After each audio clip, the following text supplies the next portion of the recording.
सिखाता है कि आदमी लोगों में चर्चा जब होती है, जब लोग जो के भाई बंदे भी जाना है और 10 बैठे हो तो 10 भी झुके, अब बंदे भी जाना है, बंदे भी जाना है, 1 लाख कहता हो तो भी कह। मेरी बहन है थी, वो MLA थी 7 लाख कैसे, तो वो जनरल साहब की धर्मपत्नी थी और छोटू राम जी की पोती थी।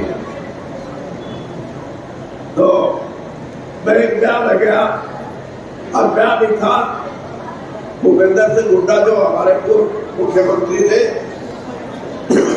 उनके बेटे का। तो हजारों आदमी थे।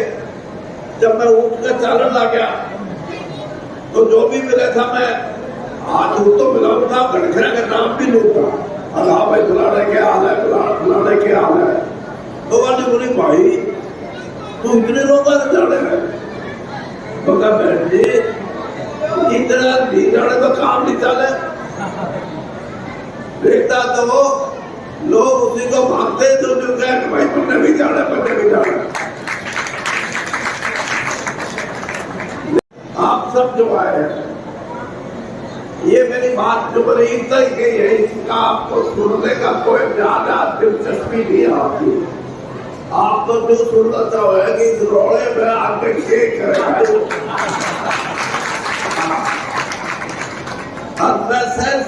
पता नहीं अभी दिया भी सुन।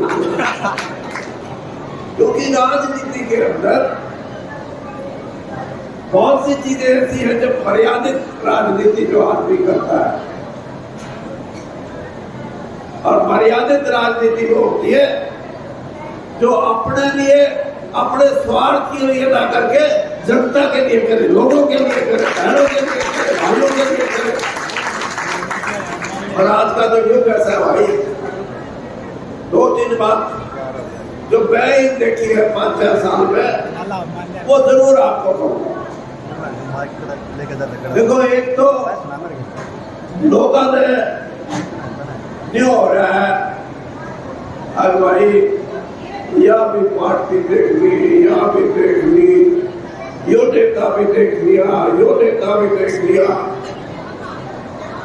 यूं तो कहते हैं कि यो थोड़ी झूठ बोल रहा है, किसी ने कहते हैं यो बड़ी बोल रहा है, किसी ने कहते हैं तो लूट के खा गया, किसी ने कहते हैं कि यो आ गया तो यो जमानत से बढ़ जाएगा, सब कहते हैं।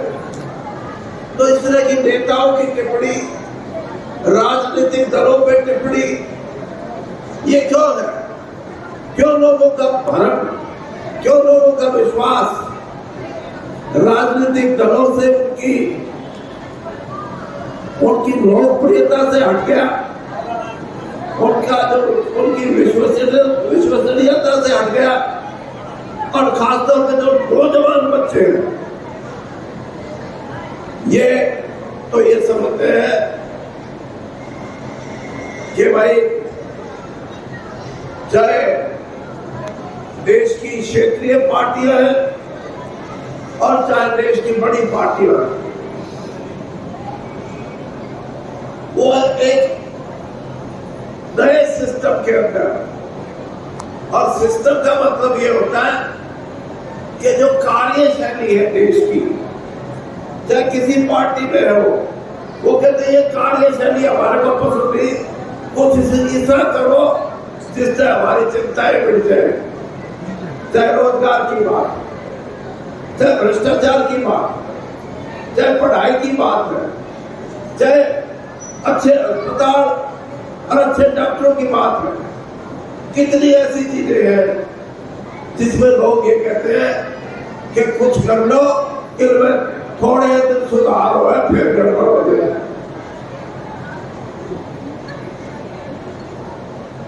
कोई कहता है कि भ्रष्टाचार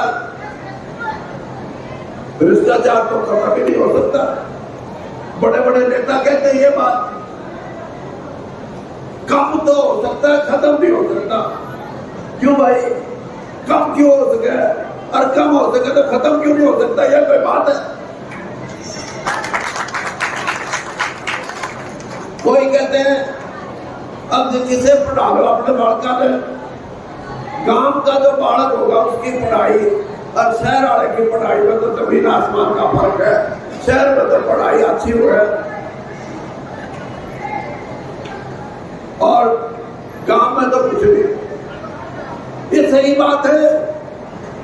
कभी किसी ने सोचा ये कि अब ऐसा करके दिखा दे कि मेरे गांव का बच्चा भी ये कहे कि दिल्ली में पढ़ने वाला कोई बच्चा होगा उससे भी मैं मुकाबला कर सकूंगा मेरी पढ़ाई में कोई। ईमानदारी की बात बताता हूं, मेरे को मैं और 10 साल जीऊंगा। तो इसलिए भाई आपसे इतनी बात करने आया था।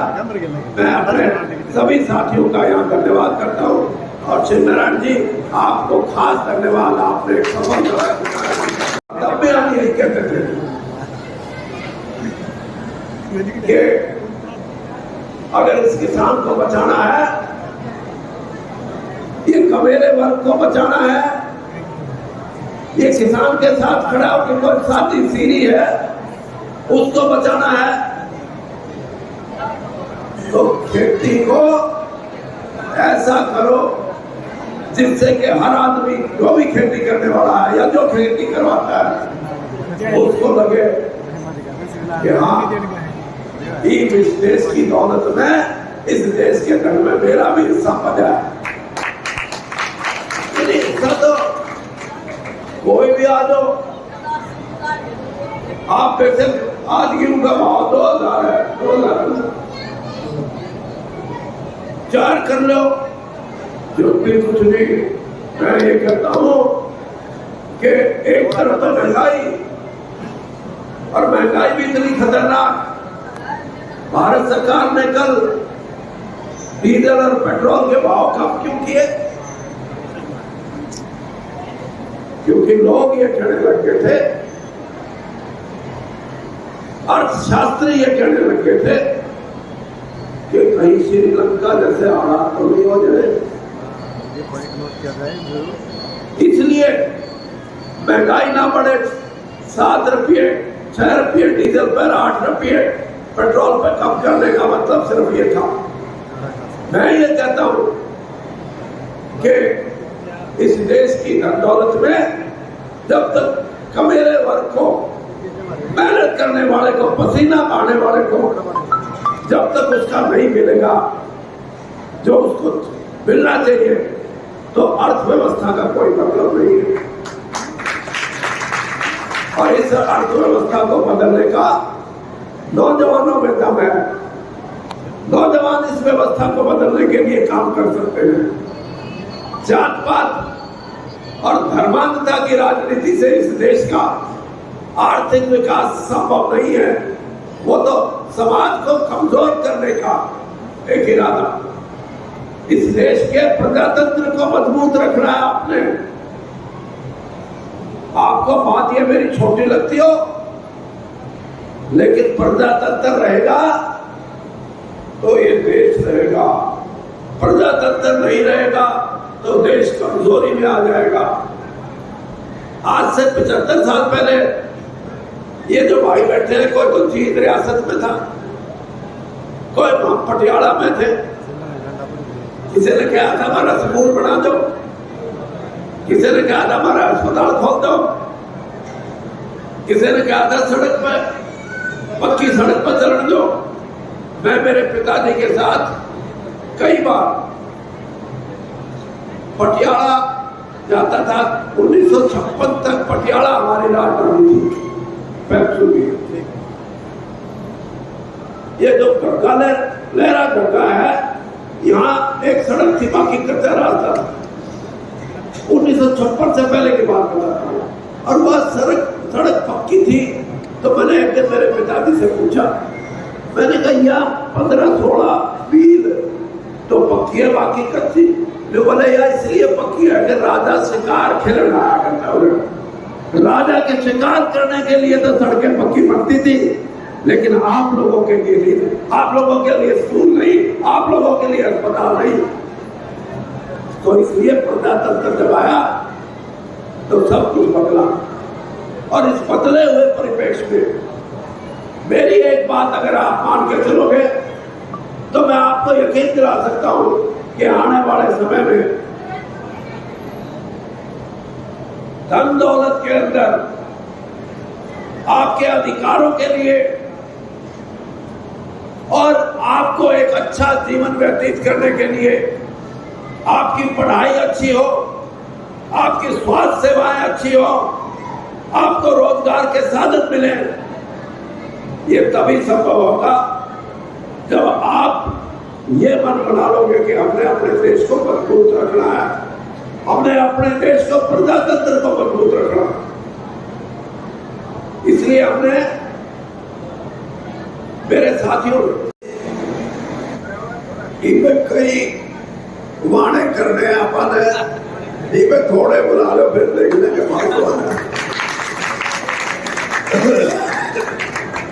तो आप सभी साथी इनके बुलावे पे यहाँ बड़ी संख्या में आए।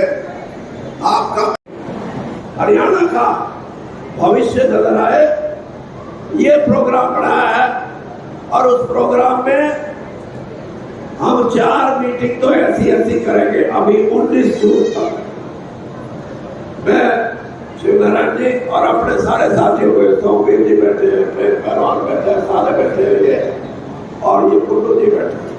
मैं अपने साथियों को बधाई देता हूँ कि जिस मीटिंग की मेरी सोच थी उससे भी अच्छी मीटिंग आपने की।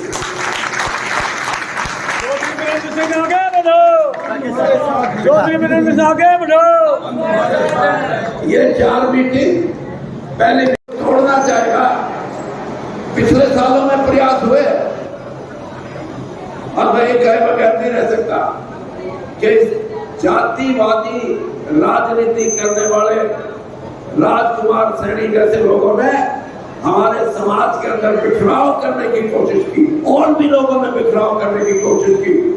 उस समय भी मैंने ये कहा था कि मेरा तो ना तो मैं पार्टी की परवाह करता और ना मैं किसी और की परवाह करता। मैं उसके साथ खड़ा होगा जो बिरादरीवाद से ऊपर उठ के समाज को जोड़ के रखने की कोशिश करेंगे।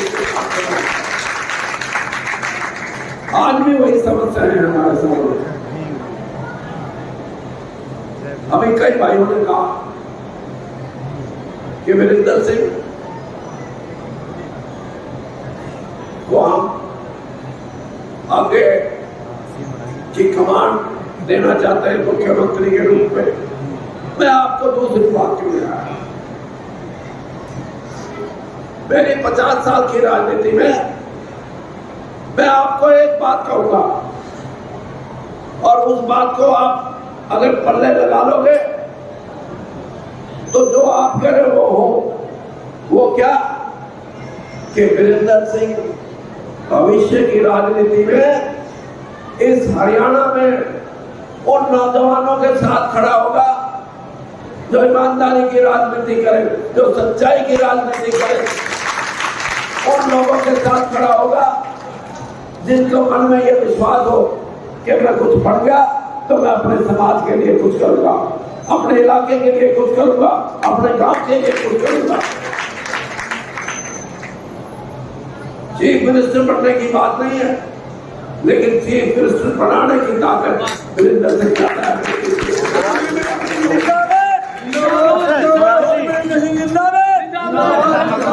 और ये बात इसलिए कह रहा हूं मैं कि नौजवान देश का भविष्य जो है वो आज एक बहुत बड़ी नए देश की कल्पना करता है, नए हिंदुस्तान की, नए हरियाणा की कल्पना करता है।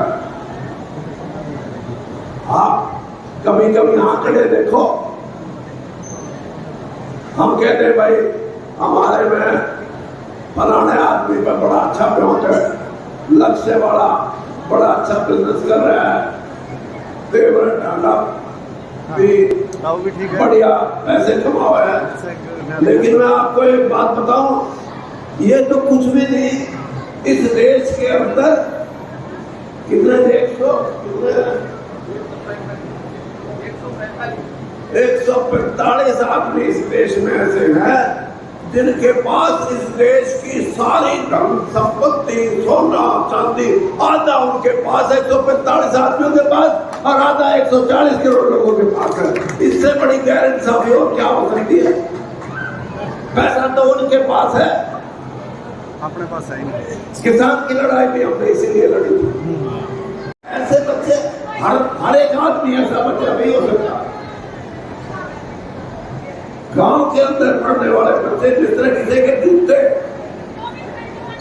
पॉलिश नहीं हो तो जूता खराब होता चला जाता है, और खराब जूते को पॉलिश करनी शुरू कर दो तो चिपकड़ लग जाए। इसी तरीके से शहर में साधारण प्रतिभा का बच्चा भी अच्छे स्कूल में पढ़ने से पॉलिश ऐसी होती है कि उसका भी ऊपर जाने का काम ठीक हो जाए। लेकिन इसके लिए आपको लड़ना नहीं, क्या लड़ना पड़ेगा, और ऐसा लड़ना पड़ेगा कि अगर गांव के स्कूलों में बच्चों की पढ़ाई का स्तर वो नहीं है जो कि शहरों में होना चाहिए, तो उस पढ़ाई का कोई फायदा नहीं। इसलिए मैं ये कह रहा हूं कि आने वाले समय में ये जो नौजवान बच्चे हैं, नौजवान बेटियां हैं, ये एक नया हिंदुस्तान देखना चाहती है। ये वो हिंदुस्तान देखना चाहती है जिसमें ये हो हम भी कुछ आए, जिसमें ये हो हमारी भी सुनी जाए, जिसमें ये हो कि हमारी आवाज को कोई दबा नहीं सकता। और ये बच्चे ये भी सुनना चाहते हैं कि हमारा कोई भाईचारा तोड़ने की कोशिश करेगा तो उसको मुंह तोड़ जवाब देने की भी शक्ति हमारी होगी। कहीं जात पात के नाम पे, कहीं धर्म के नाम पे, कहीं क्षेत्रवाद के नाम पे ये जो झगड़े हैं, ये देश को गलत दिशा में ले जा रहे हैं। हमारे को अपना भाईचारा मजबूत करना पड़ेगा। हमारी छत्तीस बिरादरी की जो एक सोच है कि हम कोई किसी जाति का हो, अगर रिश्ते में छोटी जाति की भी कोई औरत हमारी चाची लगती है तो हम उसको चाची कहते हैं, भाई को भाई कहते हैं, बेटी को बेटी कहते हैं। ये हमारी सभ्यता, ये हमारी संस्कृति है। अब पिछले 4 महीने में 3.25 लाख करोड़ का खेती की फसल का, चाहे वो गेहूं है, चावल है, दाल है, कुछ है, चाहे चीनी है, ये व्यापार हमारा। लेकिन तुम तो 2000 में गेहूं बेच के आ जाओगे, और जो पैसा कौन कमाएगा? वही 145 आदमी। तो क्या इंसाफ है ये? इसलिए जिस दिन किसान को उसमें भी हिस्सा मिलने लगेगा, मैं ये इसलिए बात कर रहा हूं, ये सारी बातें मेरे दिमाग में आती हैं कि किस तरह बदला जाए। ये तभी बदला जाएगा और ऐसी व्यवस्था बन सकती है कि छोटे से छोटे आदमी का काम करने वाले को ये हो, अगर हाँ भाई मजा है, हाँ भाई ये मतलब पीछे की कोई कमी नहीं। अब मेरा बेटा अच्छे स्कूल में पढ़ सकता है, वो कहेगा कि अब बीमारी आ रही, बीमारी में अच्छे से अच्छे बड़े से बड़े डॉक्टर पे मैं चला जाऊंगा तो मेरी जेब में इतना पैसा जितना मांगेगा डॉक्टर ने दे दूंगा। मैंने अपनी माँ बचानी है, मेरे को अपना पिताजी बचाना है। ये बातें तभी हो सकती हैं जब आप इन बातों को लेकर चलो कि राजनीति में आपको कैसे आदमी चाहिए, जात पात की बात करने वाले चाहिए, आपको भ्रष्टाचारी बनाने की बात करने के लिए चाहिए। वोट तो तब इसलिए दोगे इनका इसने घाटा गए, और जिसने पढ़ा हो वो उसका भी फूफा पावर है, उसकी लूट कर स्टैंडर्ड ही अलग हो जाते हैं। तो ऐसे लोगों से बचने के लिए मैं ये कहता हूं कि आप इस सारे मामले को देखो, सोचो। मेरी अब कोई इच्छा ये नहीं है कि मैं अपने शरीर के लिए कुछ करो। मेरी एक इच्छा है और मैं आज आपके बीच में कहने जा रहा हूं, और वो मैंने अभी थोड़ी देर पहले कही हुई। ये कुछ साथियों ने कहा जींद में करना 23 मार्च की रैली। मैं ये कहता हूं कि ये 23 मार्च की रैली अगर अपन रोहतक करा या रोहतक या हिसार करा और जींद तक 1 लाख आदमी चले उस रैली में, तो उसी दिन फतेह है काम। और मेरा पट लेगा कि इनको 1100-1200 लोगों की आप और भी ज्यादा संख्या में आए तो ठाणा और मेरे जिले में हवा लिखनी पाओ तो लोग में क्या क्या नकली देता है। इसलिए आपसे ये बात करने आया हूं। इसके बाद 3 बड़ी मीटिंग और करेंगे जिसमें 8-8, 7-7, 10-10 हजार आदमी होंगे। वो एक मीटिंग गोहाना होगी, ये प्रदीप बैठा है, प्रदीप है। एक मीटिंग हिसार में होगी और एक मीटिंग कैथल में होगी। ये जब मीटिंग हो जाएगी, इसमें अगले 3 महीने लगेंगे। उसके बाद 23 तारीख को 23 मार्च को शहीदी दिवस पे, सरदार भगत सिंह जी के दिवस पे एक बड़ी रैली करेंगे और उस रैली में आप जितने आए हो, आप 10-10 और भी आए हो साथ।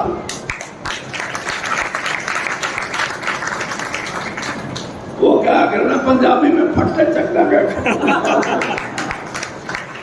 क्योंकि राजनीति में भाई एक तरफ तो पैसे की राजनीति वह आपने आती नहीं और कई बार उसका नुकसान भी हुआ। पीछे होते तो आप भी मार नहीं खाते, लेकिन पैसा तो वो कहते ना, पैसा ही, जिसके पास पैसा नहीं हो तो कुछ भी नहीं है। लेकिन ईमानदारी की राजनीति से मैंने एक सबक लिया और वो बात में प्रधानमंत्री मोदी जी को भी, जिस दिन पहले दिन मेरे को बुलाया मंत्री बनाने के लिए, वो बात मैंने उनको भी कही। वो कहने लगे कब से राजनीति में हो आप? मखा जी 42 साल हो गए। 42 हो गए तो 50 हो गए। तो क्या क्या किया? मखा सब कुछ किया, पैसे दिखाए। कहने लगे क्यों?